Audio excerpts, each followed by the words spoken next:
Kim Woo-jin menghadapi masalah yang sangat besar.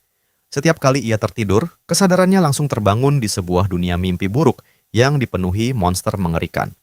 Bertahan hidup di tempat itu nyaris mustahil, dan setiap kali ia terbunuh, ia akan kembali ke bumi.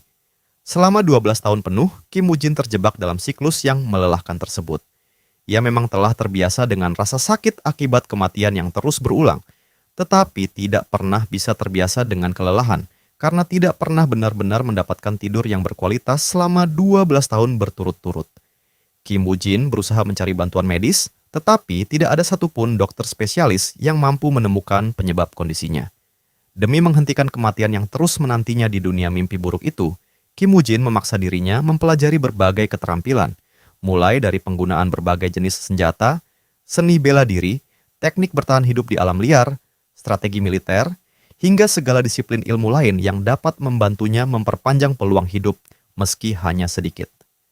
Berkat usaha tanpa henti tersebut, frekuensi kematiannya memang mulai berkurang.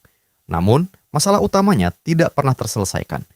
Kim Woo-jin hanya menginginkan satu hal sederhana, yaitu bisa berbaring di tempat tidurnya dan menikmati tidur yang nyenyak, walaupun hanya sekali seumur hidup.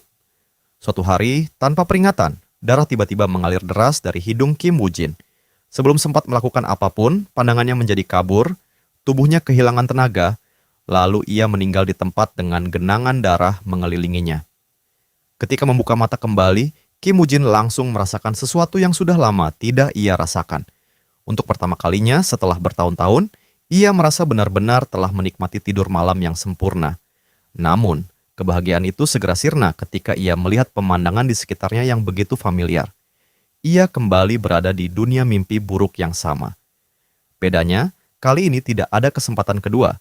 Kesadaran itu menjadi semakin mengerikan karena seekor monster kadal raksasa sedang berkeliaran tidak jauh darinya. Meski demikian, pengalaman bertahan hidup selama 12 tahun membuat Kim Woo-jin tahu persis apa yang harus dilakukan. Kini, justru dialah predator terkuat di tempat itu. Dengan gerakan secepat kilat, Kim Woo-jin melompat keluar dari persembunyiannya dan menebaskan pedangnya sekali saja hingga tubuh monster kadal tersebut terbelah menjadi dua. Setelah memastikan monster itu benar-benar mati, Kim Woo-jin membelah tubuhnya untuk mencari inti monster.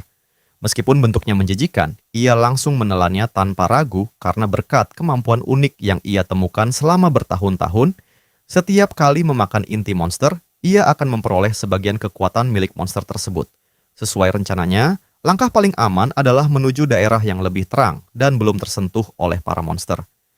Kim Woo-jin segera bergerak menuju kawasan aman sambil terus mengumpulkan aura dari pepohonan yang dilewatinya.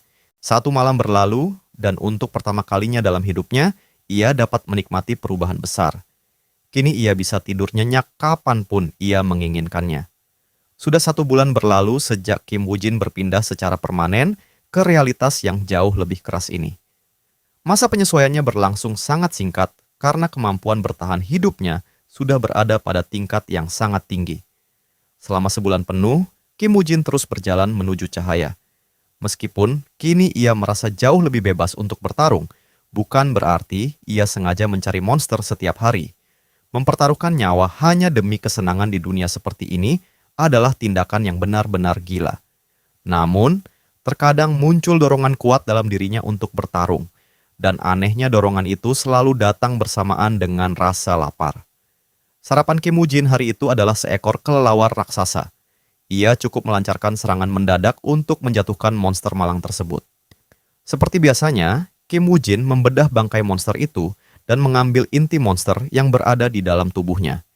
Esensi yang dimiliki setiap monster tersebut memberikan kesempatan kepada pemburunya untuk memperoleh kekuatan baru setelah dikonsumsi. Sejak menjadikan inti monster sebagai makanan rutinnya, proses beradaptasi dengan lingkungan yang kejam itu menjadi jauh lebih mudah. Selama bulan pertama tersebut, Kim Woo-jin juga menemukan fakta penting lainnya. Berdasarkan lencana identitas yang ia temukan di sakunya, tubuh yang kini ia tempati ternyata milik seseorang yang berstatus sebagai tentara bayaran kelas 3. Yang lebih mengejutkan lagi, Kim Woo-jin ternyata mampu membaca sistem tulisan yang digunakan di dunia ini. Keberadaan profesi tentara bayaran beserta tanda identitas tersebut menjadi bukti bahwa manusia benar-benar hidup dan berkembang di suatu tempat di dunia yang penuh kekerasan ini. Setelah menempuh perjalanan selama 1 bulan, akhirnya Kim Woo Jin melihat cahaya di ujung perjalanannya. Di pinggiran wilayah bebas monster, ia dikejutkan oleh jebakan buatan manusia yang terpasang di atas tanah. Penemuan itu hanya memiliki satu arti. Kemungkinan besar ada manusia yang tinggal di sekitar sana. Dengan penuh semangat, Kim Woo Jin segera mempercepat langkahnya menuju tujuan. Beberapa menit kemudian, ia tiba di sebuah tanah lapang dan menemukan sebuah rumah kayu sederhana. Setelah menghabiskan sebulan hidup seorang diri, Kim Woo Jin merasa sangat antusias akhirnya dapat bertemu manusia lain. Ia mengetuk pintu rumah tersebut dan mendapati pintunya tidak terkunci. Dengan penuh kewaspadaan, Kim Woo Jin masuk sambil memanggil penghuni rumah untuk memastikan apakah ada orang di dalam. Di atas meja makan, ia menemukan sebuah buku bersampul kulit. Judulnya adalah Demonic Realm Chronicles.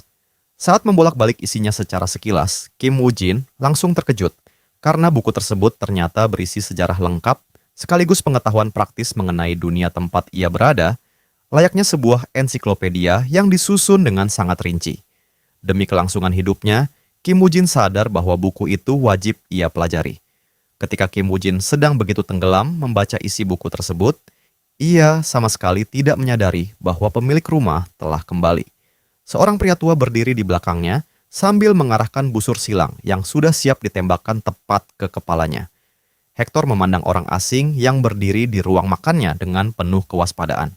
Sedikit saja Kim Woo Jin melakukan gerakan mencurigakan, Hector tidak akan ragu melepaskan anak panah dan melubangi kepalanya. Meskipun Kim Woo Jin merasa senang akhirnya bertemu manusia lain setelah sekian lama, ia juga menyadari bahwa penampilannya pasti membuatnya terlihat seperti penyusup atau perampok. Karena itu, Kim Woo Jin segera mengangkat kedua tangannya sebagai tanda bahwa ia tidak berniat jahat. Ia menjelaskan bahwa dirinya hanya menemukan rumah terpencil itu secara kebetulan dan masuk karena rasa penasaran. Namun, Hector sama sekali tidak peduli dengan alasannya. Pria tua itu langsung mengusir Kim Woo Jin seperti mengusir seekor binatang liar yang tidak diinginkan. Kim Woo Jin tidak berniat memperkeruh keadaan, tetapi sebelum benar-benar pergi, ia ingin mengajukan satu permintaan. Ia bertanya apakah Hector bersedia meminjamkan buku tersebut karena ia benar-benar ingin mempelajarinya. Jika diperlukan, Kim Woo Jin bahkan bersedia membayar sebagai gantinya. Hector kemudian bertanya apa yang akan dilakukan Kim Woo Jin apabila permintaan itu ditolak. Dengan jujur, Kim Woo Jin menjawab bahwa jika memang ditolak, ia tidak akan ragu mengambil buku itu dengan paksa. Sambil mengatakan hal tersebut, Kim Woo Jin mengulurkan tangan ke arah pedangnya, membuat Hector semakin mengencangkan genggaman pada busur silangnya. Keduanya saling mengamati dalam keheningan yang terasa sangat panjang. Kim Woo Jin memang tidak bisa memperkirakan seberapa kuat Hector sebenarnya, tetapi ia memiliki keyakinan bahwa dirinya tidak mungkin kalah. Pada akhirnya, Hector memilih menurunkan senjatanya, sehingga ketegangan pun mereda. Menurut Hector, pencuri biasa tidak mungkin repot-repot mencoba bernegosiasi hanya demi sebuah buku. Setelah itu, pria tua tersebut memperkenalkan dirinya sebagai Hector. Kim Woo Jin juga memperkenalkan dirinya dengan sopan, tetapi ia menyadari bahwa namanya terdengar aneh dan sulit diucapkan oleh orang-orang di dunia ini. Karena itu, ia memutuskan menggunakan nama Jin sebagai gantinya. Hector memahami bahwa pemuda tersebut benar-benar ingin membaca buku itu, tetapi buku tersebut juga sangat berharga baginya, sehingga ia tidak mungkin meminjamkannya kepada orang asing. Sebagai gantinya, Hector menyarankan agar Jin tinggal sementara di rumahnya jika memang ingin mempelajari isi buku tersebut. Sebagai balasan atas tempat tinggal gratis dan kesempatan membaca, Jin cukup membantu mengerjakan berbagai pekerjaan ringan di sekitar rumah. Tawaran itu sangat menguntungkan, sehingga Jin langsung menerimanya tanpa keberatan. Sejak saat itu, Jin tinggal bersama lelaki tua bernama Hector. Meskipun Hector memiliki sifat yang keras dan terkesan kasar, sebenarnya ia sama sekali bukan orang jahat. Bahkan, Hector dengan baik hati memasakkan makanan rumahan untuk Jin. Malam itu menjadi pertama kalinya setelah sekian lama Jin menikmati semangkuk sup hangat. Rasanya begitu lezat hingga suapan pertama membuat matanya berkaca-kaca. Sesaat, Jin bahkan sempat berpikir bahwa Hector mungkin adalah malaikat yang menyamar. Sementara itu, seperti rutinitasnya setiap hari, Hector selalu berangkat berburu saat matahari baru saja terbit. Suatu hari, Hector tanpa sengaja menceritakan alasan sebenarnya mengapa ia terus menjelajahi hutan setiap pagi. Pria tua itu ternyata sedang memburu monster yang telah membunuh rekan-rekan seperjuangannya. Meskipun selama ini Hector selalu tampak seperti seorang prajurit berpengalaman yang tangguh dan penuh keteguhan, Jin mulai menyadari bahwa setiap kali Hector berangkat berburu, ada kegelisahan yang tidak bisa disembunyikan dari wajahnya. Hal itu membuat Jin berpikir bahwa monster yang sedang diburu Hector pasti merupakan makhluk yang sangat kuat. Setelah Hector kembali meninggalkan rumah, Jin melanjutkan membaca Demonic Realm Chronicles, berusaha menyerap sebanyak mungkin pengetahuan yang tersimpan di dalam setiap halamannya. Buku itu menjelaskan bahwa sejarah alam iblis bermula dari Kekaisaran Utara. Kisahnya sudah berlangsung sejak zaman dahulu.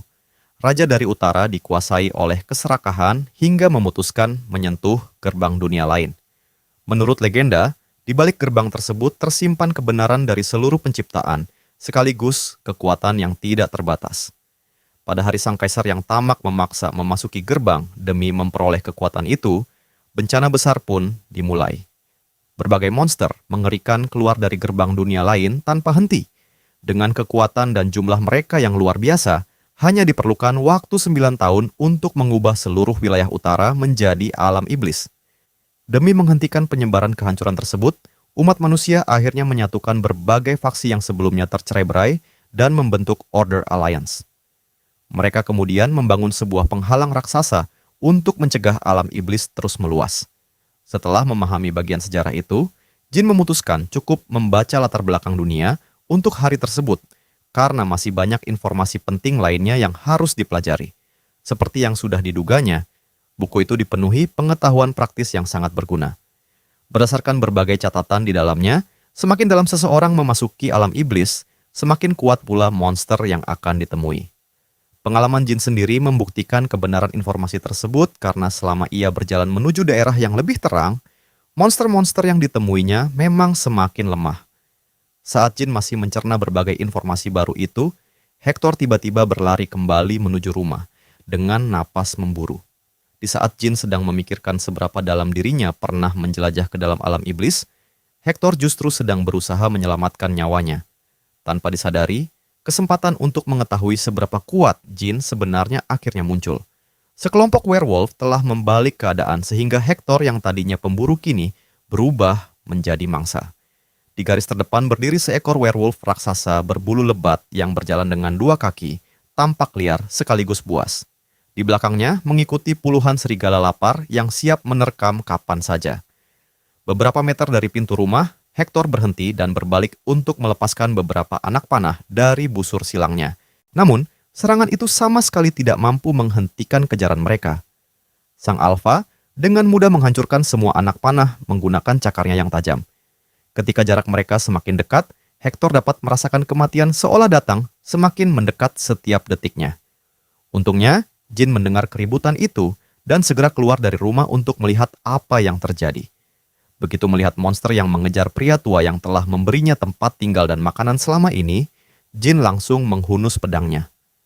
Hector, yang tetap memikirkan keselamatan Jin meski dirinya sendiri berada dalam bahaya, memohon agar pemuda itu segera melarikan diri. Jin memang berlari, tetapi bukan ke arah yang ditunjukkan Hector. Tanpa sedikit pun perubahan emosi di wajahnya, seluruh perhatiannya hanya tertuju kepada werewolf yang berada di depan. Jin mengumpulkan tenaga, lalu melompat dengan kecepatan luar biasa hingga melintasi jarak yang sangat jauh hanya dalam sekejap mata. Sang Alpha mengayunkan cakarnya ke arah Jin di udara karena menganggap manusia itu hanyalah gangguan kecil. Namun, anggapan tersebut langsung terbukti salah ketika tebasan Jin membelah lengan werewolf itu hingga terbuka lebar, memperlihatkan daging dan tulangnya. Jin tidak menghentikan serangannya di sana. Pedangnya terus meluncur semakin dalam hingga akhirnya membelah tubuh sang Alpha menjadi 2 bagian dengan satu tebasan bersih. Seluruh kawanan werewolf membeku karena tidak mampu memahami apa yang baru saja mereka saksikan. Di mata mereka, sang Alpha adalah makhluk terkuat yang tidak mungkin dikalahkan semudah itu. Hector sendiri juga hanya mampu menatap Jin dengan campuran rasa kagum dan takut. Membunuh seekor werewolf hanya dengan 1 ayunan pedang jelas bukan sesuatu yang normal. Keheningan itu justru dipecahkan oleh Jin yang dengan santainya bertanya, apakah werewolf alpha termasuk monster yang kuat? Hector merasa pertanyaan tersebut sangat aneh karena semua orang di wilayah itu tahu bahwa werewolf adalah monster yang sangat kuat, bahkan termasuk yang paling berbahaya. Mendengar jawaban itu, Jin menjadi semakin tertarik mempelajari monster tersebut, tetapi sebelum itu ia harus menyelesaikan urusannya dengan sisa kawanan yang masih mengepung rumah. Para serigala memandangnya dengan amarah karena Jin baru saja membunuh pemimpin mereka. Jin memperkirakan bahwa dirinya pernah menghadapi monster yang jauh lebih kuat daripada mereka, tetapi dengan sekitar 40 ekor serigala mengelilingi rumah, ia tetap bisa berada dalam bahaya apabila lengah. Daripada membuang waktu melawan semuanya satu persatu, Jin memutuskan bahwa cara paling efektif adalah membunuh wakil pemimpin kawanan untuk menghancurkan semangat mereka sepenuhnya. Tidak sulit mengenali siapa yang menjadi nomor 2 setelah sang alfa. Selain alfa yang telah mati, werewolf berbulu coklat dengan tubuh paling besar yang berdiri di barisan terdepan jelas merupakan target terbaik. Saat Jin mengangkat pedangnya, aura kematian langsung memancar dari sikapnya. Werewolf itu merasakan tekanan mengerikan tersebut hingga tidak berani bergerak. Ia mencoba mengukur kekuatan Jin dengan menatap matanya, tetapi beberapa saat kemudian justru mengalihkan pandangan layaknya anak anjing yang ketakutan. Wakil pemimpin itu akhirnya bergerak, tetapi bukan untuk menyerang. Ia justru berbalik dan melarikan diri secepat mungkin, meninggalkan seluruh anggota kawanan menghadapi Jin sendirian. Sambil berlari, werewolf itu melolong dengan suara menyedihkan, seolah memerintahkan seluruh kawanan untuk berpencar dan menyelamatkan diri. Para serigala lain tampak malu melihat tindakan pengecut pemimpin baru mereka, tetapi mereka juga sadar bahwa tidak ada satupun di antara mereka yang mampu melawan manusia yang baru saja membelah alfa menjadi 2. Hector kembali dibuat terkejut karena selama ini werewolf dikenal sebagai monster yang sangat pemberani dan memiliki harga diri tinggi. Tetapi kali ini, mereka justru kabur dengan ekor di antara kedua kaki. Di sisi lain, Jin malah merasa kagum karena wakil pemimpin tersebut mampu menilai situasi dengan benar dan mengambil keputusan paling masuk akal. Setelah ancaman itu benar-benar berlalu, Hector dan Jin kembali masuk ke dalam rumah. Mereka kemudian menguliti bangkai werewolf alpha dengan hati-hati hingga memperoleh kulitnya yang masih utuh, barang yang ternyata memiliki nilai sangat tinggi. Hector menjelaskan bahwa sebenarnya ada hadiah buronan untuk kepala werewolf alpha tersebut, yaitu sebesar 40 keping emas. Karena sama sekali belum memahami kondisi ekonomi dunia ini, Jin bertanya apakah 40 keping emas termasuk jumlah yang besar. Hector menjawab bahwa jumlah itu sangat besar. Dengan uang sebanyak itu, seseorang bisa hidup nyaman tanpa perlu bekerja selama sekitar 6 hingga 7 tahun. Mendengar penjelasan tersebut, Jin langsung berpikir bahwa jika monster yang menurutnya biasa saja seperti werewolf dapat menghasilkan hadiah sebesar itu, berarti ia hanya perlu terus memburu monster setiap kali membutuhkan uang. Dengan cara tersebut, ia bisa terus memperoleh kekayaan dan menjalani kehidupan yang nyaman. Mungkin saja seluruh penderitaan yang ia alami selama 12 tahun akhirnya membawanya menuju kehidupan yang jauh lebih mudah. Sebelum Jin berangkat, Hector menyerahkan kulit werewolf yang telah dikuliti dengan sempurna, beberapa potong dendeng, sekantung koin perak, serta sebuah peta wilayah. Hector kemudian menugaskan Jin membawa semua barang tersebut ke desa Pioneer untuk dijual kepada seorang pria bernama Jacob. Lokasi desa Pioneer bahkan sudah ditandai langsung pada peta, dan Hector yakin Jacob akan membeli kulit werewolf itu dengan harga yang adil. Setelah menerima begitu banyak kebaikan dari Hector selama beberapa hari terakhir, Jin sempat ragu menerima barang yang begitu berharga. Namun, Hector bersikeras bahwa semua itu hanyalah balasan yang pantas atas dendam yang akhirnya berhasil terbayarkan. Hector mengingatkan Jin bahwa ia sudah pernah menceritakan mengenai kebenciannya terhadap werewolf yang telah membunuh rekan-rekannya. Dengan penuh rasa syukur, Hector mengucapkan terima kasih kepada tamu misteriusnya karena telah mewujudkan sesuatu yang tidak mampu ia lakukan selama bertahun-tahun. Hector hanya berharap mereka dapat bertemu kembali suatu saat nanti apabila takdir mengizinkan. Jin kemudian menjabat tangan Hector dan turut menyampaikan rasa terima kasihnya. Keesokan harinya, kulit werewolf itu telah dibungkus dengan rapi dan Jin bersiap melanjutkan perjalanan. Selama tinggal bersama Hector, ia mulai terbiasa menikmati kehidupan yang tenang dan sederhana. tetapi kini sudah waktunya kembali mengarungi alam liar. Tanpa disadarinya, ketika berjalan menuju tujuan yang telah ditandai di peta, seseorang diam-diam terus mengawasinya dari kejauhan. Sosok itu ternyata adalah werewolf pengecut yang melarikan diri pada pertempuran sebelumnya. Monster tersebut terus membuntuti Jin dari jarak yang cukup dekat, seolah sedang merencanakan sesuatu yang tidak baik. Desa Pioneer ternyata tidak terlalu jauh dari rumah Hector. Setelah berjalan selama 1 hari penuh, Jin akhirnya melihat permukiman pertama yang dikelilingi tembok besar di tengah alam iblis. Saat tiba di gerbang, Jin hanya perlu menunjukkan lencana identitas tentara bayarannya untuk bisa masuk tanpa mengalami kesulitan. Untuk ukuran sebuah desa kecil, tempat itu memiliki persediaan barang yang cukup lengkap. Meski demikian, para penduduknya sama sekali tidak ramah terhadap orang asing. Tatapan penuh curiga dan permusuhan terus mengarah kepadanya dari berbagai sudut. Jin menganggap hal itu wajar mengingat dirinya hanyalah orang asing di negeri yang asing. Di dunia seperti ini, setiap orang memang harus selalu waspada, karena terkadang manusia jauh lebih berbahaya daripada monster. Demi memperoleh informasi yang ia butuhkan, Jin langsung menuju sebuah kedai minuman. Di dalam, suasana ramai dipenuhi para pelanggan yang berisik, dan Jin dapat berbaur tanpa menarik terlalu banyak perhatian.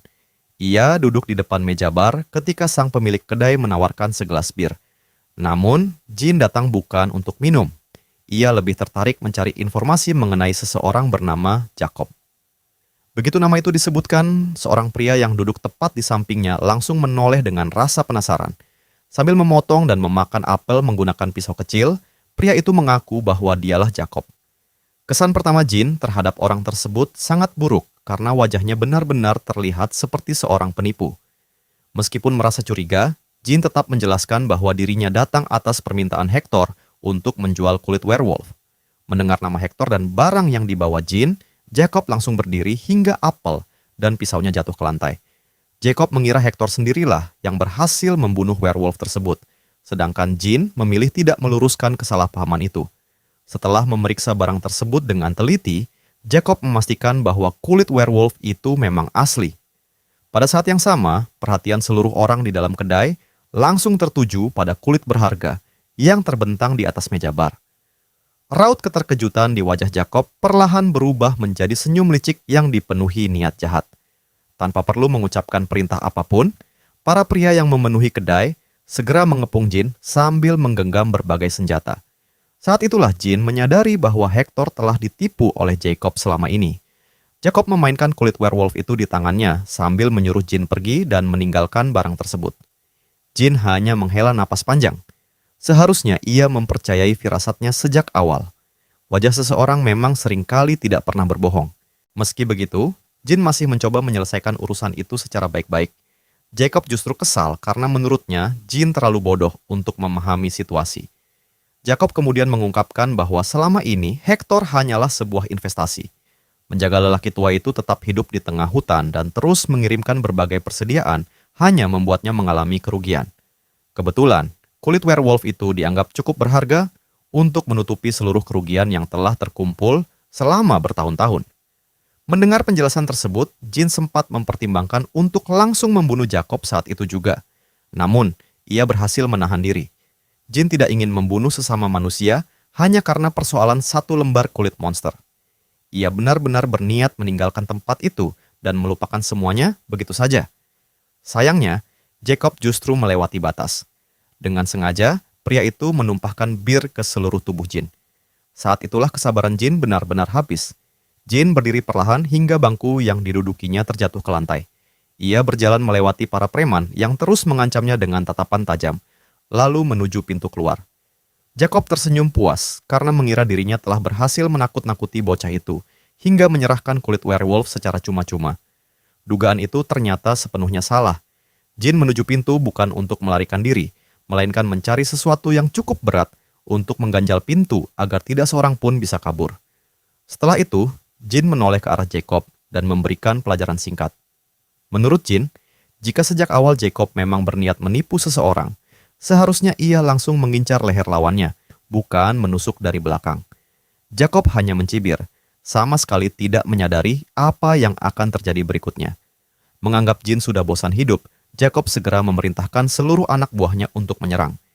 Jin sengaja membiarkan mereka mendekat karena semakin dekat jaraknya, semakin cepat semuanya akan selesai. Orang-orang seperti mereka bahkan tidak sedikit pun membuat Jin merasa bersalah meski harus memenggal kepala mereka. Preman pertama maju dengan menusukkan pedangnya menggunakan teknik yang sangat buruk. Jin menangkis serangan itu dengan kekuatan luar biasa, hingga seluruh lengan lawannya bergetar hebat bersama pedangnya.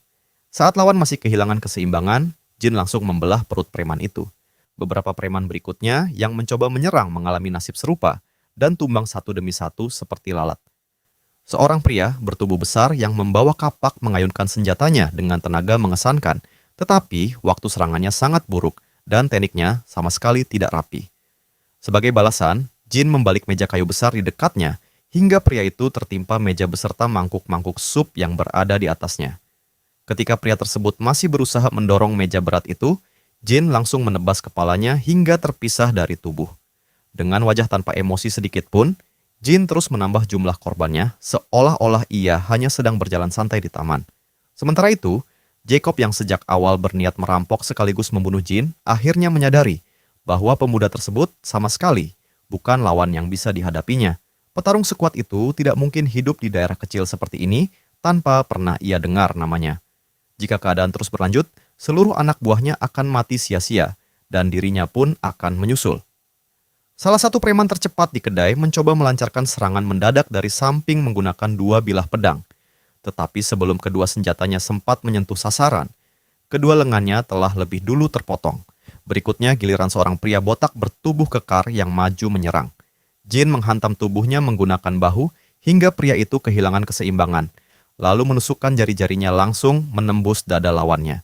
Untuk mengakhiri pertarungan, Jin mengayunkan pedangnya sekali lagi hingga tubuh pria kekar itu terbelah menjadi 2 bagian. Seluruh kelompok penjahat di dalam kedai berhasil dibantai Jin dalam waktu kurang dari 1 menit. Menyadari situasinya semakin buruk, Jacob mulai berteriak menyuruh sisa anak buahnya melarikan diri agar ia sendiri bisa kabur di tengah kekacauan. Karena pintu keluar sudah tertutup rapat, Jacob bersama beberapa orang yang masih hidup nekat menerobos keluar dengan menghancurkan jendela kedai. Mereka mungkin saja berhasil meloloskan diri apabila tidak ada kejutan lain yang menunggu di luar. Tepat di depan kedai, seekor serigala merah raksasa berdiri sambil menggeram ganas. Kehadiran monster buas itu sama sekali tidak masuk akal karena monster seperti itu seharusnya tidak berkeliaran di dalam desa. Kemunculan mendadak serigala merah membuat Jacob dan anak buahnya membeku sesaat, dan jeda singkat itu sudah lebih dari cukup bagi Jin untuk menyusul mereka. Kini Jacob benar-benar terjebak di antara 2 ancaman mematikan, yaitu Jin yang dipenuhi niat membunuh di satu sisi, dan monster buas yang kelaparan di sisi lainnya. Tidak ada lagi jalan untuk melarikan diri. Sementara semua orang diliputi kepanikan, Jin hanya memandang santai ke arah serigala merah tersebut, lalu teringat pada werewolf pengecut yang melarikan diri sehari sebelumnya. Mata serigala merah itu terus menatap Jin dalam waktu yang cukup lama. Dengan nada dingin, Jin bertanya, apakah monster itu datang ke desa hanya untuk mati bersama para penipu, tidak tahu malu tersebut. Sama seperti kejadian sehari sebelumnya, werewolf itu langsung menciut ketakutan begitu bertemu tatapan Jin. Untuk menunjukkan bahwa dirinya tidak datang dengan niat bermusuhan, serigala itu merengek pelan lalu menjatuhkan tubuhnya ke tanah sambil memperlihatkan perutnya sebagai tanda menyerah. Ia bahkan menjulurkan lidah, mengibas-ngibaskan ekornya layaknya anjing peliharaan yang sangat terlatih di hadapan majikannya. Tidak berhenti sampai di situ. Serigala itu berguling-guling di atas rerumputan dengan penuh semangat seperti seekor anjing, baik yang sedang mencari perhatian. Pemandangan tersebut membuat Jacob beserta sisa anak buahnya sama-sama kebingungan sekaligus ketakutan. Jin sendiri justru merasa sedikit kesal melihat tingkah laku yang begitu mirip anjing peliharaan itu. Ia tidak memiliki waktu untuk melayani tingkah lucu tersebut. Namun, karena tampaknya serigala itu benar-benar ingin menarik perhatiannya agar diterima sebagai pengikut, Jin memutuskan memberinya sebuah ujian sederhana. Ia mengangkat tangannya, menunjuk Jacob beserta para preman yang masih tersisa, lalu memerintahkan serigala itu untuk menggigit mereka. Perintah itu langsung menghapus seluruh sikap manis yang sebelumnya ditunjukkan. Dalam sekejap, anjing jinak tadi kembali berubah menjadi predator buas yang selama ini menguasai hutan di sekitar wilayah tersebut. Tanpa belas kasihan sedikit pun, Serigala merah menerkam para preman, mencabik wajah mereka dengan taringnya, dan membuat mereka merasakan penderitaan sebesar mungkin. Jin justru lebih menyukai melihat serigala itu bertindak sebagai predator puncak, dibanding terus berpura-pura menjadi hewan peliharaan yang menggemaskan. Jacob hanya mampu mundur dengan tubuh gemetar saat melihat anak buahnya dicabik-cabik hingga menjadi potongan daging.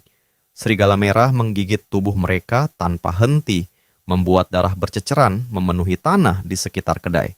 Dalam kepanikannya, Jacob berusaha memikirkan cara untuk keluar dari situasi mengerikan tersebut. Ia menganggap Jin hanyalah seorang petarung kuat biasa dan yakin bahwa dirinya masih bisa lolos apabila memohon maaf dengan cukup tulus. Karena itu, Jacob langsung berlutut di hadapan Jin, menyerahkan diri, memohon belas kasihan, dan berjanji akan melakukan apa saja demi memperoleh pengampunan. Tentu saja semua itu hanyalah sandiwara agar ia bisa selamat lebih dulu sebelum merencanakan balas dendam di kemudian hari. Sayangnya, Jin sama sekali tidak sebodoh itu. Dengan tenang, Jin menancapkan ujung pedangnya tepat di samping kepala Jacob hingga sedikit mengiris kulit kepalanya. Jacob langsung membeku dan tidak berani bergerak sedikit pun. Saat itulah Jacob menyadari bahwa penilaiannya terhadap pemuda tersebut benar-benar keliru. Jika ada satu hal yang paling dibenci Jin, itu adalah ketika seseorang menganggap dirinya mudah dimanfaatkan. Dahulu memang benar ia seperti itu. Ketika masih hidup di bumi sebagai Kim Woo Jin, atasannya selalu pandai berpura-pura meminta maaf setiap kali gajinya terlambat dibayarkan. Pria itu selalu berdalih bahwa kondisi pabrik sedang memburuk sehingga perusahaan mengalami kesulitan keuangan.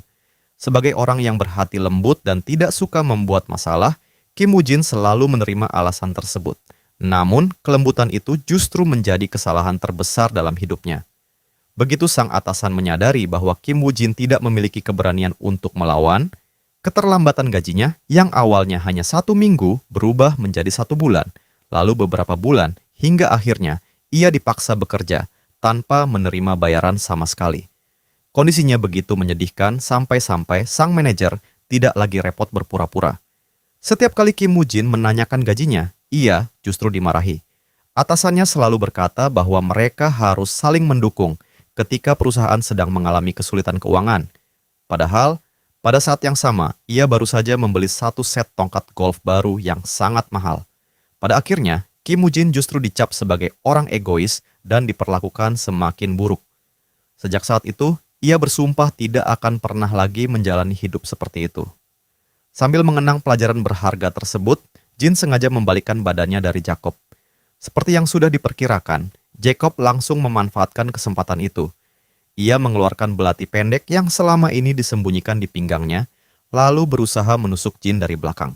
Umpan yang dipasang Jin berhasil dengan sempurna. Dalam sekejap, Jin berbalik menghadapi serangan itu dengan ketenangan penuh.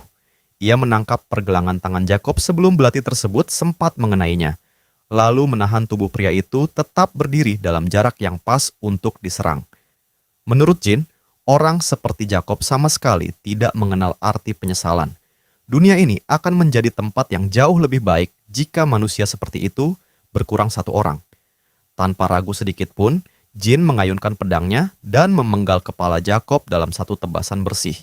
Darah langsung menyembur ke segala arah. Sejak menjalani kehidupan baru ini, Kim Woo Jin telah bersumpah bahwa dirinya tidak akan pernah lagi dimanfaatkan oleh siapapun. Setelah seluruh kelompok penjahat berhasil dimusnahkan, Jin mengalihkan perhatian kepada serigala merah yang telah membantunya. Ia sempat bertanya-tanya apa yang sebaiknya dilakukan terhadap monster tersebut. Melihat sikapnya yang begitu patuh, tampaknya serigala itu benar-benar berniat mengikuti Jin kemanapun ia pergi. Sebagai bukti kesetiaannya, serigala itu bahkan menyerahkan kantong berisi koin yang sebelumnya dijarah dari mayat Jacob. Keinginannya untuk menemani Jin terlihat sangat jelas. Sikap itu memang terasa aneh mengingat Jin adalah orang yang telah membunuh Alpha, kawanan mereka. Namun, monster besar itu tampaknya cukup cerdas, sehingga Jin merasa mereka bisa bekerja sama dengan baik mulai sekarang. Setelah pembantaian itu berakhir, Jin menginap di sebuah penginapan yang memiliki kamar cukup luas untuk menampung dirinya beserta teman berbulu barunya. Malam itu, sekali lagi, Jin menikmati tidur yang sangat nyenyak dan sempurna. tidur berkualitas seperti itu tidak akan pernah lagi ia anggap sebagai sesuatu yang biasa. Keesokan paginya, tubuhnya terasa begitu segar hingga seolah-olah ia mampu terbang. Setelah meregangkan tubuhnya yang dipenuhi bekas luka, Jin pergi ke sungai kecil di dekat penginapan untuk mencuci pakaian yang masih berlumuran darah. Sambil berusaha menggosok noda-noda tersebut, pikirannya dipenuhi berbagai renungan. Baru kemarin ia membunuh manusia untuk pertama kalinya. Bahkan bukan hanya satu orang, melainkan satu kelompok penuh. Anehnya, yang membuatnya terkejut sekaligus khawatir adalah kenyataan bahwa ia sama sekali tidak merasakan sedikit pun rasa bersalah. Mungkin karena orang-orang yang ia bunuh memang pantas mati. Namun, setelah dipikirkan lebih jauh, itu bukan alasan yang sebenarnya. Perasaan yang muncul dalam dirinya justru sama seperti ketika ia sedang berburu monster, yaitu sensasi kegembiraan yang luar biasa dan sama sekali sulit dijelaskan dengan kata-kata. Jin mulai menyadari bahwa ada sesuatu dalam dirinya yang perlahan berubah. Mungkin dirinya telah terkena kutukan. Meski begitu, baginya yang paling penting tetaplah bertahan hidup. Satu hal yang sudah pasti, kehidupannya di dunia mimpi buruk ini akan sangat berbeda dibanding kehidupan lamanya di bumi yang penuh penyesalan. Ia tidak akan lagi membiarkan dirinya diperlakukan semena-mena dan akan hidup dalam kelimpahan. Itulah prinsip hidup yang ia putuskan untuk pegang mulai sekarang.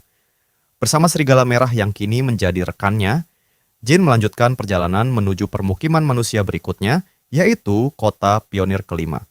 Ia masih harus menjual kulit werewolf yang dibawanya. Sebelum memasuki kota, Jin memerintahkan serigala merah untuk tetap bersembunyi di sekitar wilayah tersebut agar tidak menarik perhatian penduduk. Berdasarkan pengetahuan yang diperolehnya dari Demonic Realm Chronicles, hadiah buronan monster hanya dapat diambil melalui cabang Order Alliance terdekat. Dan kota pionir kelima seharusnya memiliki salah satu cabang organisasi tersebut. Tidak butuh waktu lama bagi Jin untuk menemukannya. Ketika memasuki bangunan yang tampak bersih dan megah di tengah kota itu, ia melihat seorang pegawai yang sedang menjaga meja depan. Setelah memastikan bahwa dirinya berada di tempat yang benar, Jin langsung meletakkan kulit werewolf di atas meja dan mengatakan bahwa ia datang untuk mengambil hadiah buronan. Pada awalnya, pegawai tersebut terlihat tidak bersemangat dan mengira Jin hanya sedang mempermainkannya dengan membawa kulit anjing biasa. Namun, begitu pandangannya jatuh pada kepala werewolf yang masih utuh, kedua matanya langsung membelalak hampir keluar dari rongganya karena tidak percaya dengan apa yang baru saja dilihat. Jin kali ini tidak menyangkal bahwa ialah yang membunuh werewolf tersebut. Setelah mendengar pengakuannya, para petugas Order Alliance segera mengantarnya ke sebuah ruangan khusus dan memintanya menunggu dengan sopan. Beberapa menit kemudian, seorang petugas lain memasuki ruangan itu. Mengingat nilai hadiah buronan yang cukup besar, pihak Order Alliance harus memastikan bahwa kulit werewolf yang dibawa Jin benar-benar asli. Setelah para ahli melakukan pemeriksaan menyeluruh, mereka memastikan bahwa kulit tersebut memang berasal dari werewolf alpha yang menjadi target buronan. Begitu keasliannya dikonfirmasi, hadiah pun langsung disetujui untuk dicairkan. Sekantung penuh keping emas diletakkan di hadapan Jin. Menurut perkiraan Hector, uang sebanyak itu sudah cukup untuk menjalani kehidupan yang nyaman tanpa bekerja selama 6 hingga 7 tahun. Sampai benar-benar melihat kilauan keping emas itu dengan matanya sendiri, Jin masih merasa semuanya seperti mimpi. Kedua tangannya bahkan sedikit gemetar. Sensasi itu berbeda dengan kegembiraan saat berburu monster, tetapi bagaimanapun juga uang tetap merupakan sesuatu yang sangat menyenangkan, tidak peduli di dunia mana seseorang hidup. Saat Jin sedang membayangkan kehidupan santai yang akan dijalaninya dalam beberapa hari ke depan, petugas yang menyerahkan hadiah tersebut tiba-tiba bertanya apakah ia tertarik menerima tugas lain. Bagi Jin, tawaran itu terdengar seperti kesempatan untuk memperoleh lebih banyak uang. Petugas kemudian menjelaskan bahwa baru-baru ini seekor monster telah menjadikan sebuah tambang batu di dekat kota sebagai sarangnya, sehingga aktivitas penambangan sepenuhnya terhenti. Akibat keberadaan monster tersebut, para pekerja tidak lagi berani memasuki tambang. Padahal tambang itu merupakan sumber utama batu darah yang menjadi penopang perekonomian kota. Sejak penambangan berhenti, peredaran uang di kota ikut terhenti hingga kota tersebut berada di ambang kehancuran ekonomi. Berdasarkan informasi yang dimiliki Order Alliance, Monster yang menyebabkan seluruh masalah itu bahkan lebih kuat daripada werewolf. Karena itulah mereka menilai jin mungkin adalah orang yang tepat untuk menyelesaikan persoalan tersebut. Monster yang dimaksud ternyata adalah Mad Skull, seekor babi hutan raksasa dengan hadiah buronan sebesar 70 keping emas. Jin langsung mengenali nama itu karena pernah membaca mengenai makhluk tersebut di Demonic Realm Chronicles. Bahkan lebih dari itu, ia pernah menghadapinya secara langsung. Sesuai namanya, Mad Skull memiliki tengkorak yang nyaris tidak dapat dihancurkan. Namun, sifat paling merepotkan dari monster itu bukanlah pertahanannya, melainkan keganasannya yang tidak pernah surut. Dari segi kekuatan fisik maupun daya tahan, werewolf sama sekali tidak dapat dibandingkan dengannya. Jin masih mengingat dengan jelas bahwa dahulu ia membutuhkan waktu 1 bulan penuh untuk berhasil membunuh seekor Mad Skull untuk pertama kalinya. Selama proses itu, ia telah mati sebanyak 28 kali dalam 28 mimpi buruk yang berbeda sebelum akhirnya menemukan cara yang tepat untuk mengalahkannya. Dengan seluruh pengalaman tersebut, Jin langsung menerima misi itu tanpa ragu. Mangsa berikutnya telah diputuskan. Keesokan harinya, setelah mengumpulkan seluruh informasi yang diperlukan, Kim Woo Jin berangkat menuju lokasi tambang. Sepanjang perjalanan, ia mendengar bahwa seluruh aktivitas penambangan telah dihentikan akibat kemunculan monster tersebut. Meski demikian, suasana suram tambang yang telah ditinggalkan tetap memberikan perasaan tidak nyaman. Jin tahu bahwa tempat seperti itu bukan lokasi yang ingin ia tinggali terlalu lama. Dengan keinginan menyelesaikan tugas secepat mungkin, ia langsung menuju terowongan tambang yang sangat besar. Namun, sebelum sempat masuk, langkahnya dihentikan oleh sekelompok orang yang telah berkumpul di depan pintu masuk. Mereka mengaku datang lebih dulu dan sedang mempersiapkan diri untuk bertarung, sehingga meminta Jin menunggu giliran. Mendengar itu, Jin langsung merasa kesal. Sekelompok orang asing tiba-tiba memintanya mengantre hanya untuk berburu seekor monster. Pemimpin kelompok tersebut kemudian mengusulkan agar mereka bekerja sama sehingga tidak perlu saling menunggu. Dari penampilan mereka, Jin langsung mengetahui bahwa mereka adalah kelompok tentara bayaran. Dalam hati ia berpikir bahwa apabila kelompok itu benar-benar cukup kuat untuk membunuh Mad Skull, berarti perjalanannya ke tempat ini akan sia-sia.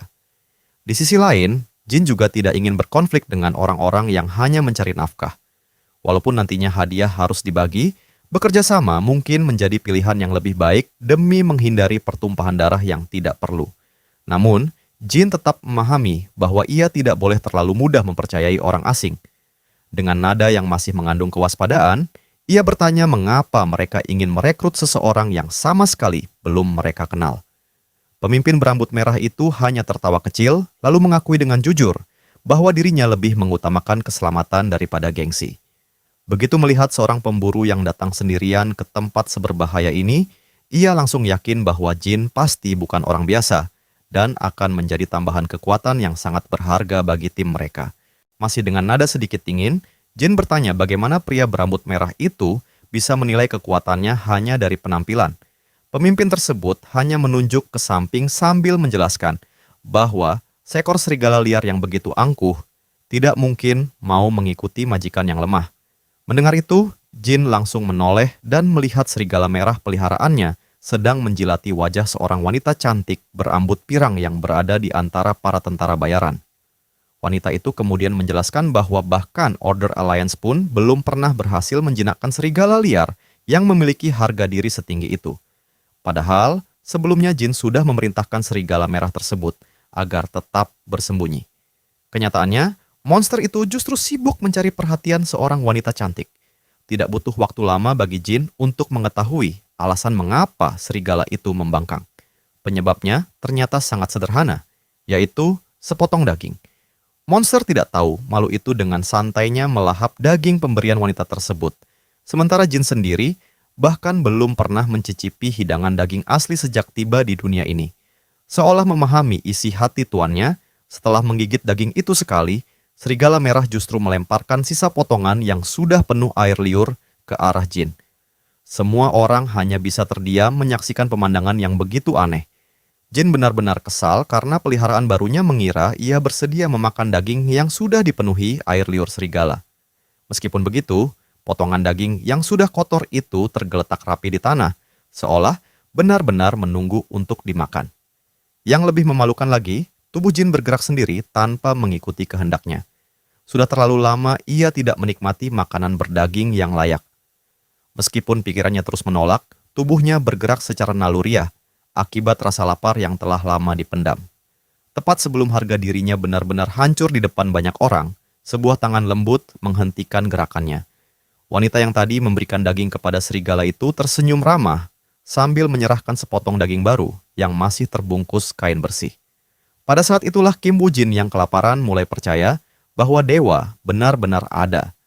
Di dunia yang kejam ini, ia merasa telah menemukan seorang dewi cantik yang bisa dipercaya, yaitu dewi pembawa daging. Setelah menikmati makan siang bersama kelompok tentara bayaran tersebut, seluruh rombongan memasuki terowongan tambang yang diterangi oleh kristal-kristal sihir. Bahkan ketika berjalan, Jin masih menikmati sisa rasa makan siangnya. Daging itu terasa gurih, lezat, dengan sedikit rasa pedas yang sama sekali tidak dapat dibandingkan dengan daging monster yang selama ini terpaksa ia makan demi bertahan hidup. Di tengah perjalanan, wanita yang oleh Jin diam-diam dijuluki Dewi Pembawa Daging itu akhirnya memperkenalkan diri. Pemimpin berambut merah bernama Jonathan, kapten kelompok tentara bayaran Black Marlin. Sedangkan wanita cantik tersebut bernama Claire. Kim Woo-jin sempat berniat memperkenalkan nama lengkapnya, tetapi segera menghentikan ucapannya di tengah jalan dan memilih memperkenalkan diri sebagai Jin, agar lebih mudah diucapkan oleh orang-orang di dunia ini. Ketika rombongan akhirnya tiba di sebuah area terbuka yang luas di tengah tambang, Jonathan segera menghentikan langkah seluruh anggota tim dan mulai memberikan perintah. Masing-masing orang langsung bergerak menjalankan tugasnya dengan sangat teratur. Tim pemasang jebakan mulai membentangkan jaring-jaring besar di lokasi yang telah ditentukan, sedangkan tim penombak bergerak menuju posisi masing-masing untuk bersiap melakukan serangan. Sementara itu, Jonathan dan Claire akan menjalankan tugas yang paling penting dalam keseluruhan rencana tersebut. Jin memperhatikan bagaimana udara di sekitar Jonathan dan Claire perlahan berubah menjadi terasa ringan sekaligus dipenuhi energi kehidupan. Claire membuka grimoire miliknya, dan untuk pertama kalinya Jin menyaksikan sihir digunakan secara langsung. Memang, Demonic Realm Chronicles pernah menjelaskan bahwa sihir benar-benar ada di dunia ini, tetapi melihatnya dengan mata kepala sendiri memberikan kesan yang sama sekali berbeda.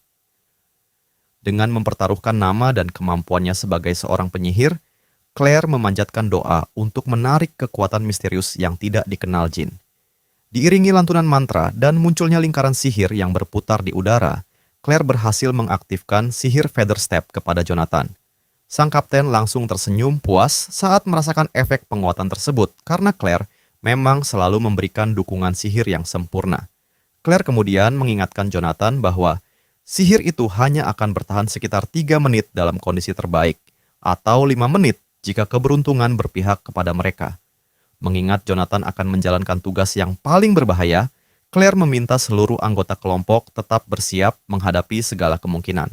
Setelah melakukan beberapa gerakan pemanasan, Jonathan segera berlari jauh memasuki lorong tambang untuk memancing Mad Skull keluar dari sarangnya. Jin benar-benar terkesan melihat peningkatan kecepatan Jonathan yang begitu drastis berkat sihir Claire.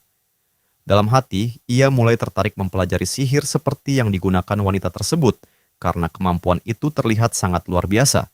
Sementara Jonathan menjalankan tugasnya, seluruh anggota kelompok tentara bayaran tetap mempertahankan disiplin dan rantai komando dengan sangat baik.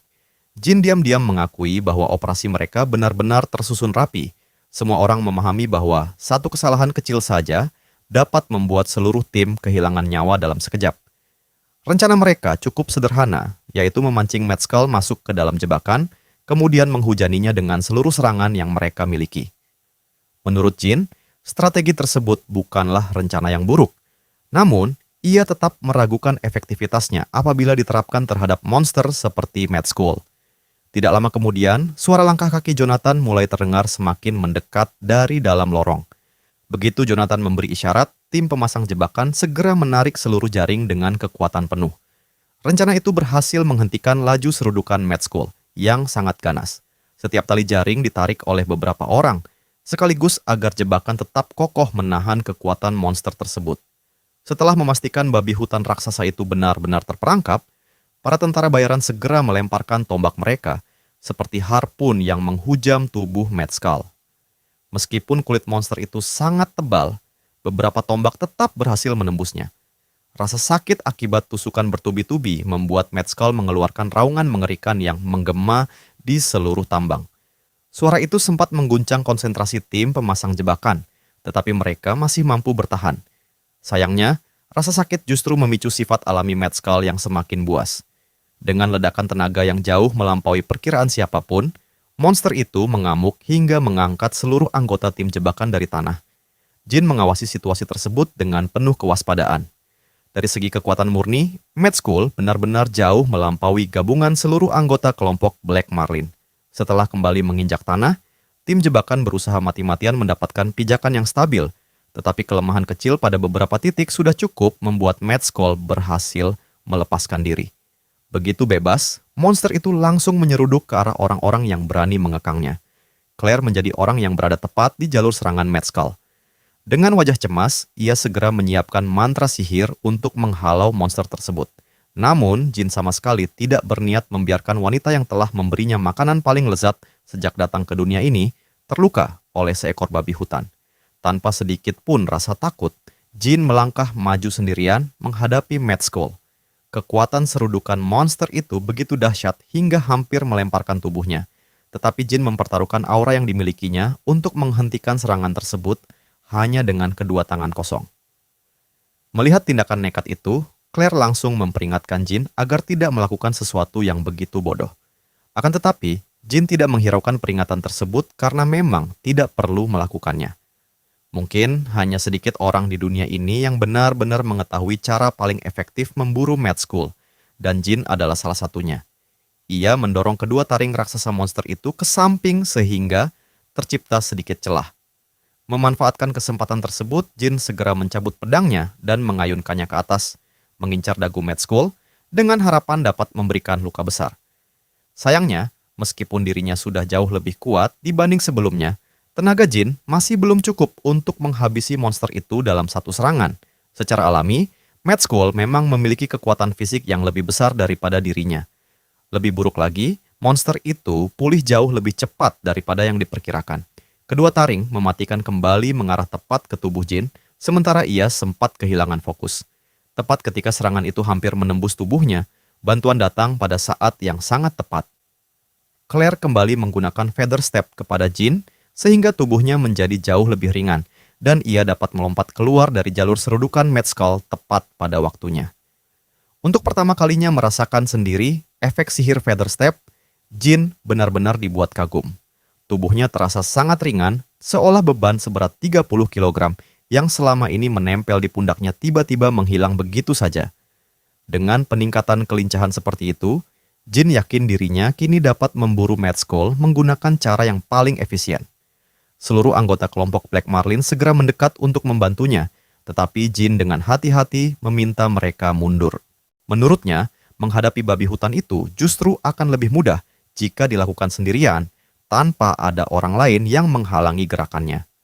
Berdasarkan seluruh pengalaman yang ia kumpulkan selama bertahun-tahun, memburu Mad Skull sebenarnya jauh lebih sederhana daripada yang dibayangkan banyak orang. Terlepas dari namanya yang terdengar mengerikan, pada dasarnya monster itu tetap hanyalah seekor babi raksasa.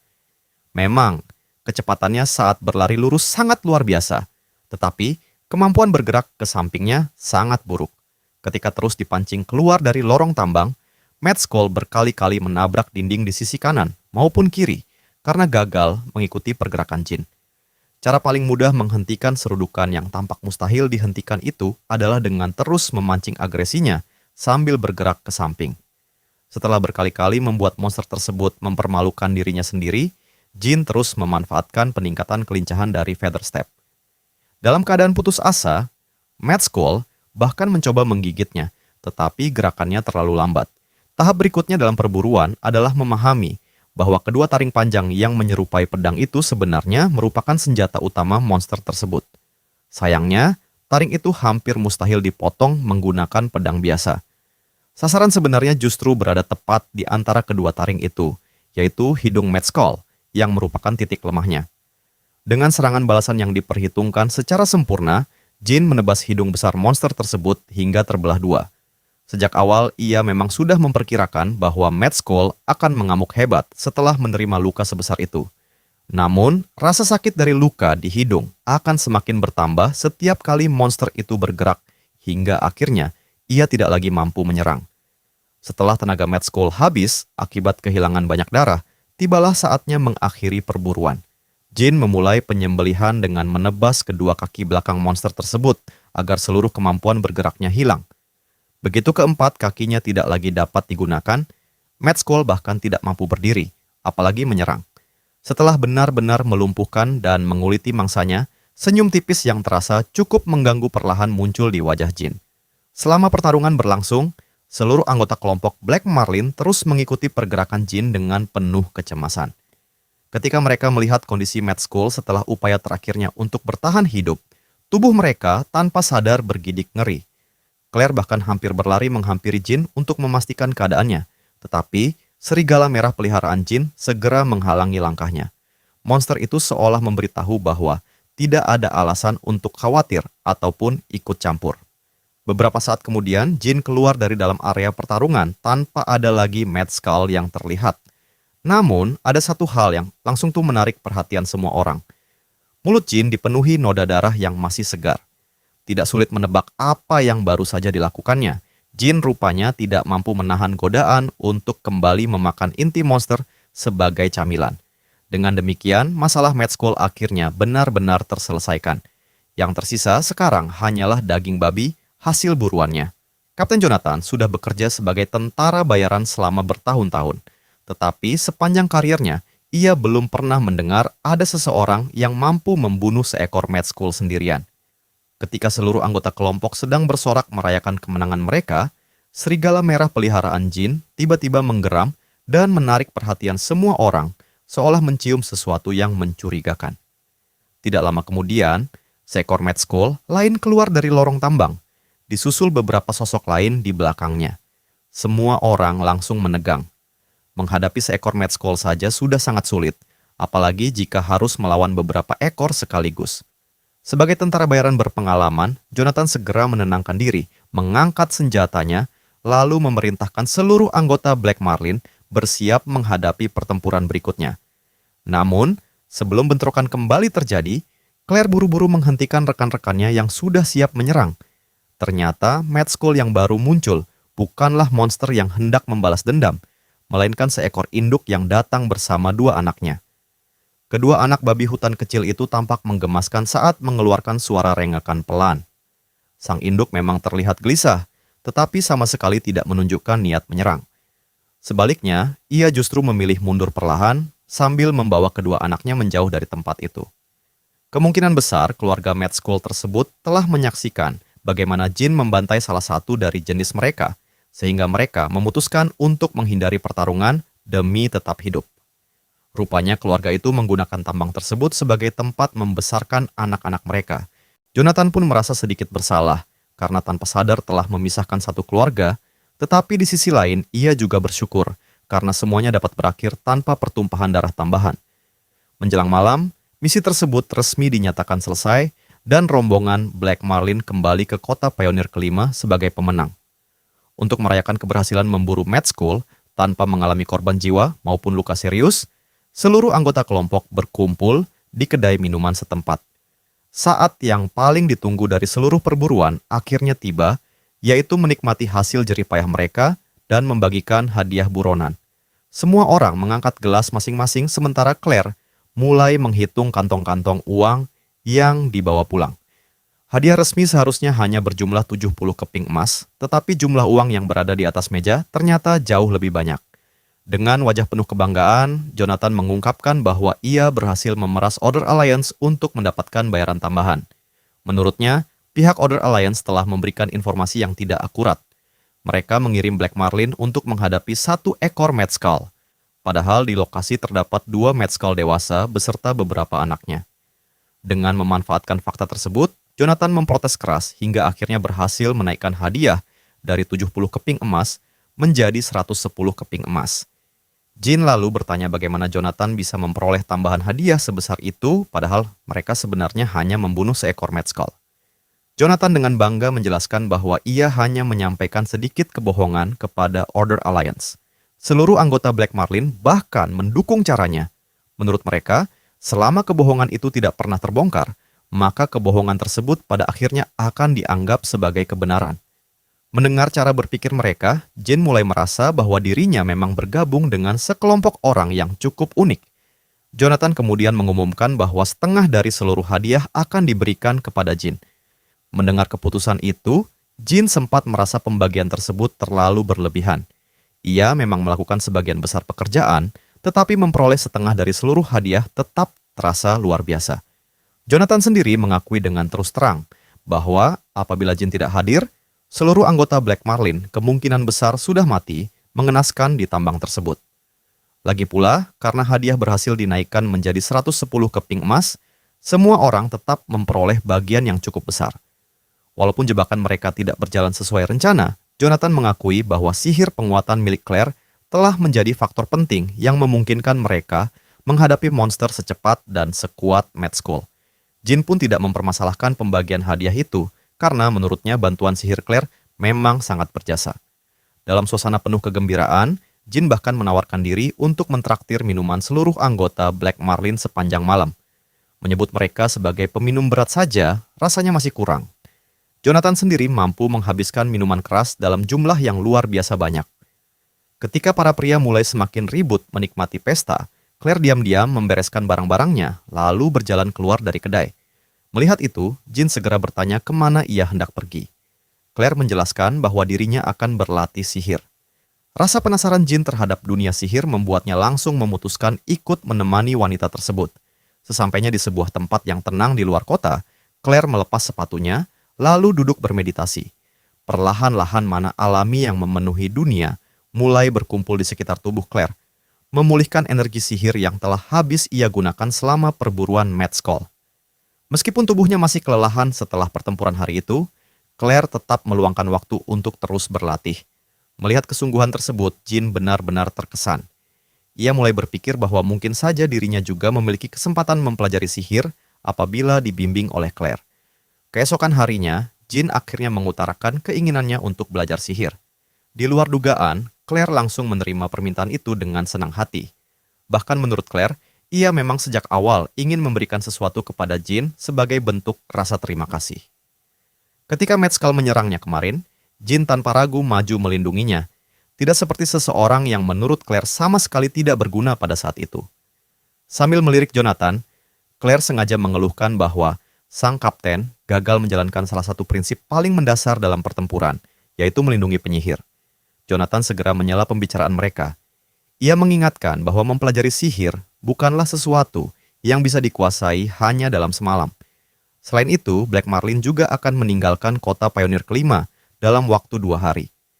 Claire langsung menanggapi bahwa Jin bisa saja ikut melakukan perjalanan bersama mereka sambil belajar di sepanjang jalan. Jonathan justru menggeleng pelan. Menurutnya, tidak ada alasan bagi seorang pemburu monster sekuat Jin untuk membuang waktu mengikuti kelompok tentara bayaran biasa, seperti Black Marlin.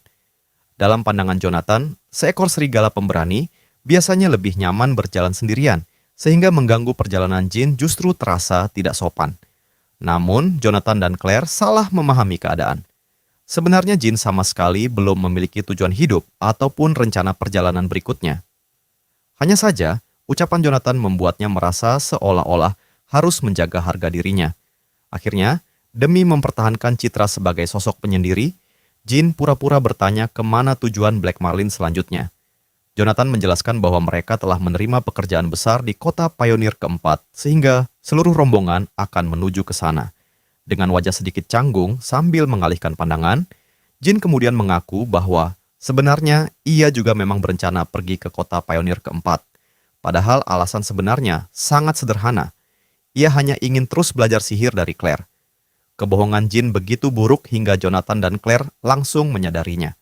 Keduanya justru berpura-pura menganggap seolah-olah ide bergabung berasal dari Jin sendiri, lalu dengan hangat menyambutnya sebagai rekan seperjalanan yang dapat diandalkan. Tanpa disadari, Jin ternyata menyukai perasaan diterima oleh orang lain.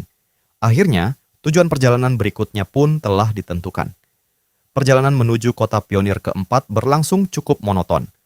Rombongan Black Marlin bergerak dengan kecepatan yang stabil sambil membawa seekor Terask, monster hasil pembiakan selektif yang telah dijinakkan manusia sebagai alat angkut. Berdasarkan penjelasan dalam Demonic Realm Chronicles, Terask merupakan salah satu dari sedikit jenis monster yang berhasil dipelihara dan dikembangbiakkan oleh manusia. Mengingat ukuran tubuhnya yang sangat besar, menggunakan Terask sebagai hewan pengangkut barang jauh lebih masuk akal daripada memakai kuda biasa. Sepanjang perjalanan yang panjang itu, Jonathan terus berusaha menjaga semangat seluruh anggota rombongan, sehingga suasana tetap hidup dan penuh kebersamaan. Setiap malam selama perjalanan, Jin selalu menemani Claire menjalani ritual meditasi sambil berusaha mati-matian memahami sesuatu yang benar-benar baru baginya. Ada begitu banyak alasan mengapa mempelajari hal asing seperti sihir terasa begitu sulit. Namun, bagi Jin, bagian yang paling berat adalah kenyataan bahwa kemajuan hanya bisa diperoleh melalui latihan yang dilakukan berulang kali. Ada tahapan yang tidak dapat dilewati dengan bakat ataupun keberuntungan. Seseorang hanya bisa berkembang jika terus berlatih tanpa henti. Proses pertumbuhan pada tahap seperti itu berjalan sangat lambat, bahkan dalam beberapa kasus, termasuk dirinya sendiri, perkembangan bisa benar-benar terhenti. Terus, mengulang hal yang sama tanpa melihat hasil apapun terasa sangat menyiksa. Meskipun demikian, rasa sakit semacam itu bukanlah sesuatu yang asing bagi Kim Woo-jin. Ia telah bertahan menghadapi penderitaan yang jauh lebih berat. Selama 12 tahun, ia berkali-kali mati demi bertahan hidup di alam iblis. Dibandingkan semua itu, tidak mungkin ia menyerah hanya karena proses belajar sihir berjalan lambat. Hingga pada suatu malam yang dingin, ketika Jin bermeditasi sendirian di tengah hutan yang sunyi, ia akhirnya merasakan percikan pertama. Dari kejauhan Claire menyaksikan momen tersebut dan segera menghampirinya sambil mengucapkan selamat dengan wajah penuh kegembiraan. Dibutuhkan waktu 10 hari penuh bagi Jin hanya untuk merasakan percikan mana yang sangat samar. Proses itu benar-benar jauh dari kata mudah. Claire mengakui bahwa perkembangan Jin memang termasuk lambat, tetapi baginya kemajuan sekecil apapun tetaplah kemajuan. Bahkan ada banyak orang yang sama sekali tidak memiliki bakat sehingga seumur hidup mereka tidak pernah mampu merasakan keberadaan mana. Setelah Jin berhasil melewati tahap pertama, Claire mulai mengajarkan tahap berikutnya. Ia mengeluarkan sebuah botol kecil berisi cairan biru berkilau dari kantongnya, lalu menuangkan cairan tersebut ke dalam cangkir logam sambil mengenakan sepasang sarung tangan. Begitu seluruh persiapan selesai, Claire meminta Jin melepaskan pakaiannya. Karena sama sekali tidak mengetahui apa yang akan dilakukan Claire maupun kemana tangan wanita itu akan bergerak, imajinasi Jin sempat melayang kemana-mana. Setelah Jin melepas pakaiannya, Claire mencelupkan dua jarinya ke dalam cairan kental berwarna biru itu lalu mulai menggambar sebuah konstruksi sihir yang sangat rumit di bagian punggung bawah tubuh Jin. Gambar sihir tersebut berfungsi sebagai media untuk menyalurkan mana ke dalam tubuhnya dan membuka jalur aliran energi. Setelah pola sihir itu tersambung dengan sempurna, Claire memulai proses penyaluran mana. Ia mengendalikan lingkaran sihir hingga melayang sedikit di atas kulit Jin sebelum perlahan memasukkan energinya ke dalam tubuh pria itu. Seketika tubuh Jin menegang. Sensasi yang ia rasakan sama sekali berbeda dibanding percikan mana yang sebelumnya ia peroleh melalui meditasi. Jauh di dalam tubuhnya, ia mulai merasakan sesuatu yang lebih pekat daripada darah mengalir melalui jalur-jalur tak kasat mata. Itulah mana yang sesungguhnya. Claire kembali mengucapkan selamat karena Jin akhirnya berhasil mengambil langkah besar pertamanya menuju dunia sihir.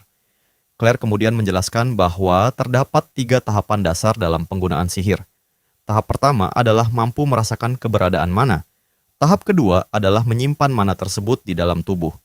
Tahap terakhir adalah menggunakan mana itu dalam berbagai bentuk sihir yang hampir tidak terbatas. Karena Jin telah berhasil menyelesaikan tahap pertama, malam itu mereka dapat langsung mencoba memasuki tahap kedua.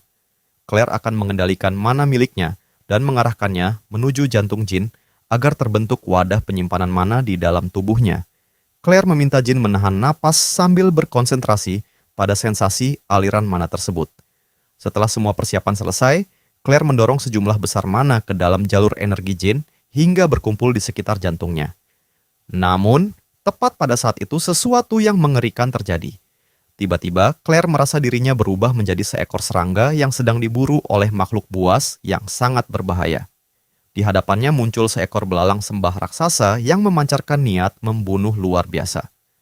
Makhluk itu melahap mangsanya tanpa sedikit pun keraguan, membiarkan korbannya menjerit kesakitan hingga kehilangan nyawa.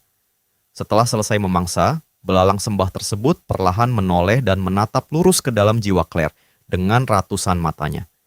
Seketika Claire tersentak kembali ke dunia nyata. Seluruh tubuhnya gemetar hebat akibat aura mengerikan yang baru saja ia rasakan.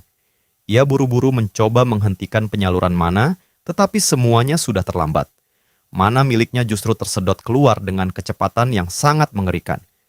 Jika keadaan itu terus berlangsung, seluruh mana dalam tubuhnya akan habis terkuras. Beruntung, serigala merah peliharaan Jin terus mengawasi proses tersebut dari dekat. Begitu merasakan adanya bahaya, monster itu langsung melilitkan ekornya ke tubuh Claire dan menariknya menjauh dengan paksa. Andai serigala merah tidak bertindak secepat itu, Claire yakin dirinya pasti sudah berubah menjadi tubuh kering tanpa sisa energi. Dalam hati, Claire benar-benar berutang nyawa kepada serigala cerdas tersebut atas penyelamatan yang begitu menentukan. Tidak lama kemudian, Jin akhirnya sadar setelah tanpa sengaja menyerap habis mana milik Claire. Di hadapannya, Claire sudah terjatuh berlutut sambil berusaha memulihkan napas. Jin segera menghampiri dengan penuh kekhawatiran untuk memastikan keadaan Claire. Namun, perhatian Claire justru tertuju pada sesuatu yang baru saja ia saksikan. Tidak mungkin ia salah. Pemandangan mengerikan tadi berasal dari dunia mental milik Jin. Dunia mental merupakan manifestasi nyata dari kekuatan sekaligus sifat seseorang, terbentuk berdasarkan kehidupan yang telah dijalaninya dan selalu berbeda pada setiap individu. Claire tidak pernah membayangkan dunia mental seseorang bisa memancarkan aura sekelam itu. Ia mulai bertanya-tanya kehidupan seperti apa yang telah dijalani Jin hingga melahirkan dunia mental yang begitu mengerikan. Dengan rasa penasaran sekaligus kekhawatiran, Claire akhirnya mengajukan sebuah pertanyaan yang menurutnya harus dijawab dengan jujur. Ia bertanya apakah Jin pernah memakan inti dalam tubuh monster. Jin sendiri tidak mengenal istilah inti monster sehingga sempat kebingungan menjawab. Claire lalu menjelaskan bahwa yang dimaksud adalah kristal yang terdapat di dalam tubuh setiap monster. Mendengar penjelasan itu, Jin langsung menyadari bahwa benda tersebut adalah apa yang selama ini ia sebut sebagai esensi monster. Karena merasa tidak ada yang aneh, Jin mengakui bahwa ia memang sering memakannya. Mendengar jawaban itu, Claire semakin khawatir terhadap kondisi fisik maupun mental Jin. Ia kemudian bertanya, sudah berapa banyak inti monster yang telah dimakannya? Jin berpikir sejenak lalu menjelaskan bahwa sejak mulai menjadikan inti monster sebagai makanan utama ketika berburu, ia terus membunuh monster tanpa henti selama sekitar 10 tahun. Jika harus memperkirakan jumlahnya, mungkin ia telah memakan puluhan ribu inti monster. Menurut Jin, hal itu sama sekali tidak menimbulkan masalah. Perutnya tidak pernah mengalami gangguan apapun akibat makanan tersebut. Mendengar pengakuan itu, wajah Claire langsung berubah pucat. Ia menjelaskan bahwa manusia normal yang memakan satu inti monster saja biasanya hanya memiliki dua kemungkinan, yaitu mati atau berubah menjadi monster.